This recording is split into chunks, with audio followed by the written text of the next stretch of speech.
까고 까는 남자 까까로또입니다. 반갑습니다. 다가오는 2023년 1월에 드래곤볼 제1복권 신상 소식이 들려와서 지금 반다이 스피릿 홈페이지를 뜨겁게 달구고 있는데요. 요 근래에 원피스, 블리치 제1복권 사호팀이 그야말로 열일 모드 중입니다. 드래곤볼 버서스 옴니버스 그레이트 신상 프리뷰로 이번 시간 진행하겠습니다. 하지메 마쇼까! 자, A상은 손오반입니다. 요 근래 드래곤볼을 안 보신 분들은 다소 충격적인 비주얼로 다가오실 건데 마스터라이즈고, 이건 이번 달 국내에서도 9월 15일에 극장판으로 개봉을 할 슈퍼 히어로 버전의 손오반이거든요. 머리는 산발된 상태에서 여기다 피콜로 망토까지 걸쳤잖아요. 그런데 거기에 또 언밸런스하게 뿔테 안경을 쓰고 있어요. 기존의 청년 손오반의 스마트한 이미지에서 이도 저도 아닌 잡탕으로 만들어 놓은 코스튬이 지금 말이 많은데, 극장판을 예고편만 봤기 때문에 관람을 하고 나면 뽕이 차오를 수도 있지 않을까 희망을 좀 가져보고 싶네요. 이미 눈치를 채셨겠지만 앞에 나온 제1복권 손오반들의 재탕이라서 또 드래곤볼을 매우 사랑하시는 양키 형님들이 지금 커뮤니티에서 뻑뻑거리고 난리가 났다고 합니다. 물론 재탕이지만 저는 독특해 보인다는 점에서는 평가를 좋게 하고 싶어요. 요 근래 나온 슈퍼 히어로 버전 5반과 곧 발매될 슈퍼 사이어인 5반은 살 생각이 없었거든요. 며칠 전에 리뷰를 한 3부작 카메하메하랑 크게 비주얼에서 차이점도 없었고요. 그래도 이거는 헤드가 너무 튀니까 누가 봐도 저거 슈퍼히어로 극장판에 나오는 손오반이었지 알아볼만 하잖아요. 뭔가 안경을 벗고 슈퍼맨으로 활약하는 클라크 켄트의 설정을 따온 것 같기도 하고요. 저는 개인적으로 이건 구매를 할 생각은 있습니다. 자, B상으로 한번 넘어가 보겠습니다.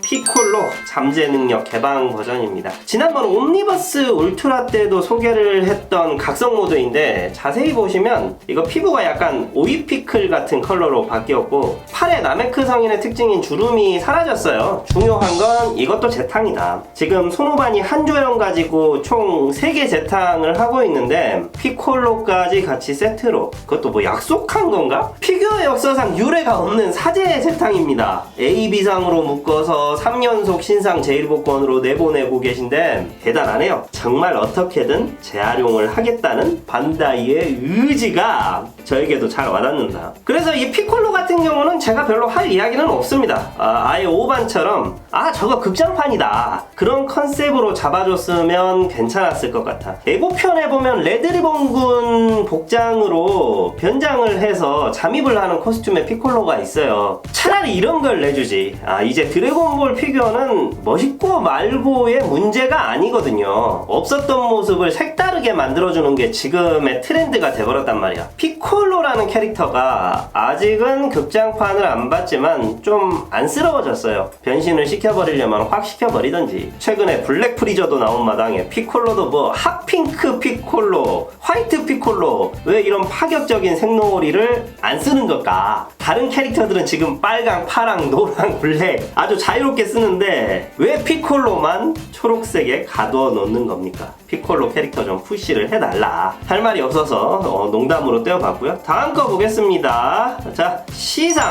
슈퍼 사이어인 손오공인데요. 자, 이건 정신과 시간의방에서 수련을 했을 때 모습이에요. 이 전투복을 입을 때가 딱 이때뿐이라서 지금까지는 월콜이나 캡슐을 제외하고는 커다란 피규어가 나온 적이 없어요. 비라이센스 레진에서 한 번씩 다뤘는데 드디어 반다이에서도 만들어줬네요. 하지만 어디서 또 새로 만든 것처럼 구라를 치려고 옴니버스 Z의 트랭크스를 재활용을 하신 걸로 판단이 됩니다. 얼굴만 트랭에서 50으로 바꿔놨다. 근데 그런 거 치고는 헤드는 꽤 잘 나왔네요. 그래서 더 아쉽다. 드래곤볼 보신 분들은 아시겠지만 50은 이 변신이 잘 안 어울려요. 원작에서도 이건 좋은 변신이 아니라고 슬림해진 보통의 상태로 수련을 하자고 5반에게 제안을 하잖아. 저는 최근에 이 녀석의 원본이라고 할 수 있는 트랭크스를 구했기 때문에 아마 겹쳐질 것 같은 느낌이 들어서 패스를 할까 싶네요. 자, D상 한번 보죠.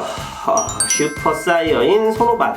저는 오늘 소개 품목 중에 드디어 처음으로 마음에 드는 게 나왔습니다. 야, 이 깎아, 너 자기가 손오반 팬이라고 손오반 피규어에만 너무 호의적으로 말하는 거 아니냐? 뭐 부정하지는 않겠습니다. 그런데 저는 팬이기 때문에 더 까다롭게 볼 수 있다고 생각을 해요. 그리고 일단은 제 탕이 아니잖아. 아마 저는 이걸 구입을 하겠지만 영입하시는 분들은 앞에 보여드린 시상 손오공도 영입을 생각해야 하실 거예요. 왜냐면 누가 봐도 정신과 시간의 방에서 같이 수련하던 모습이니까. 그래서 제가 제목에 써놓은 이야기가 있죠. 미끼를 던져주고 재탕을 하시겠다. 이 손오방과 손오공을 두고 한 이야기입니다. 최근에 일반 경품으로 이 사이어인 전투복을 한 손오반이 나오기는 했는데 발차기를 하고 있는 동세고, 저는 그동안 마스터 라이즈로 나온 꼬마 손오반들은 실물을 받아보고 실망을 한 적이 없어요. 이런 소형 캐릭터들이 도리어 키가 큰 캐릭터들보다 만족감이 높았거든요. 만화책이랑 싱크로율도 굉장히 좋아 보이고. 이상으로 넘어가겠습니다.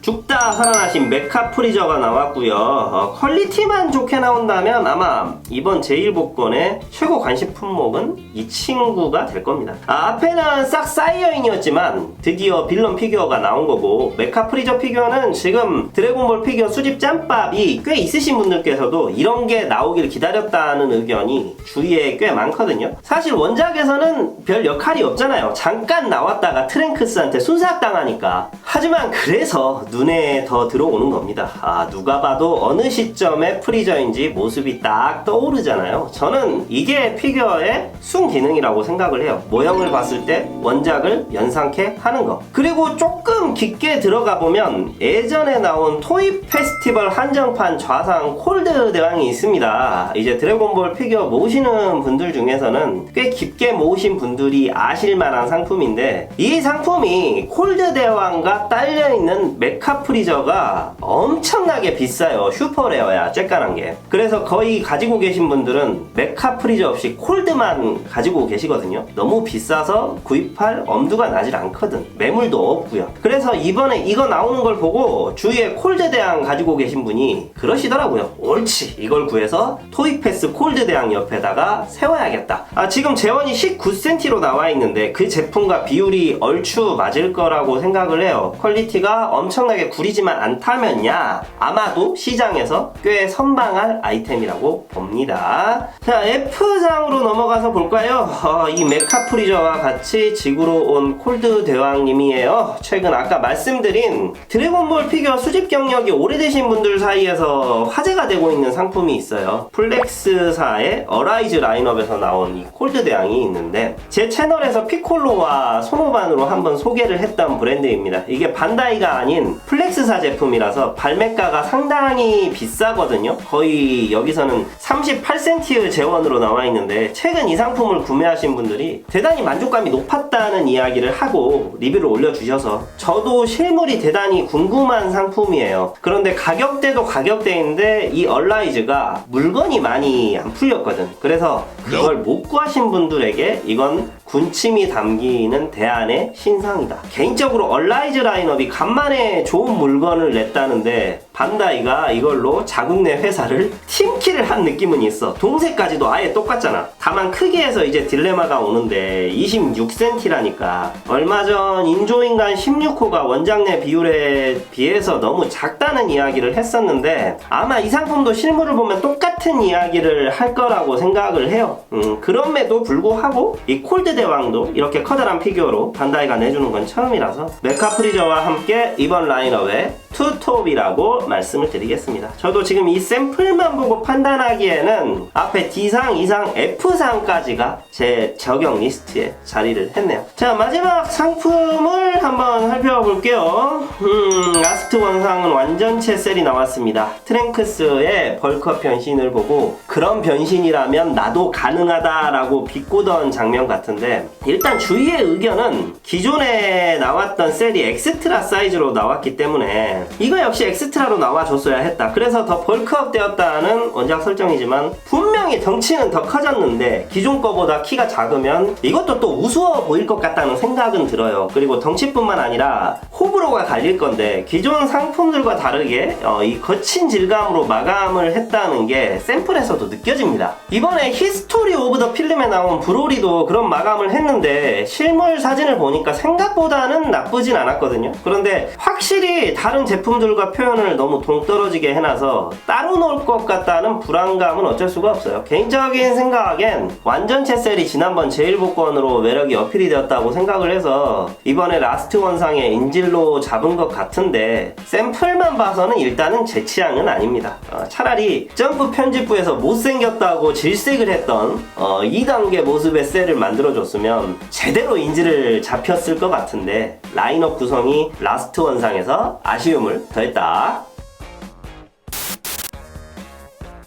자, 오늘 드래곤볼 버서스 옴니버스 그레이트 프리뷰는 여기까지 진행을 해봤는데요. 뭐 전체적인 라인업 구성이 지난번 옴니버스 울트라보다는 조금은 더 나아진 것도 같아요. 이제 제 주위에 있는 분들께서는 이런 말씀들을 하십니다. 재탕을 해도 좋으니까 제발 슈퍼 쪽 피규어 좀 라인업에 넣지 않았으면 좋겠다. 최근에 드래곤볼 슈퍼 코믹스의 민심이 상당히 좋지가 않죠. 작가인 토요타로 씨가 트위터를 열고 드래곤볼 슈퍼에 관한 독자들의 의견을 받겠다고 코멘트를 달아주시라고 했답니다. 그런데 이제 악플이 하도 달려대니까 트위터를 연 지 하루 만에 트위터 삭제를 결정했다고 해요. 역효과라서 트윗 삭제했습니다. 동의해주신 분들 감사합니다. 이것도 곧 삭제하겠습니다. 제가 이 소식을 듣고 좀 우프기도 하고 먹먹하더라고요. 저는 물론 슈퍼에 관한 쉴드를 칠 생각은 없습니다. 그런데 오리지널 드래곤볼 상품 라인업에 슈퍼가 섞여서 나오는 건 사실 어쩔 수가 없다. 제가 팬의 입장으로서 이런 말을 하기에는 조금은 가슴 아프지만 드래곤볼은 오래된 만화고 좋으나 싫으나 결국 사람들이 좋아하는 마음에 응답을 해서 이 시대에 재소환된 거거든요. 이미 판은 벌어졌고 저도 어떤 식으로 이야기를 계속 이어갈지는 궁금합니다. 그리고 민심과는 별개로 다가오는 9월 15일에 개봉을 하는 드래곤볼 슈퍼 히어로 극장판은 정말 많은 분들이 봐주셨으면 좋겠어요. 솔직히 얼마 전에 북미에서 이 드래곤볼 슈퍼 히어로가 브래드 피트 주연의 블릿 트레인을 제치고 박스오피스 1위를 차지했다는 소식을 듣고 드래곤볼 덕후로서는 조금은 부러운 마음이 들었습니다. 그럼 오늘은 여기까지 할게요. 구독, 좋아요, 알림 설정 다음 시간에 만나요.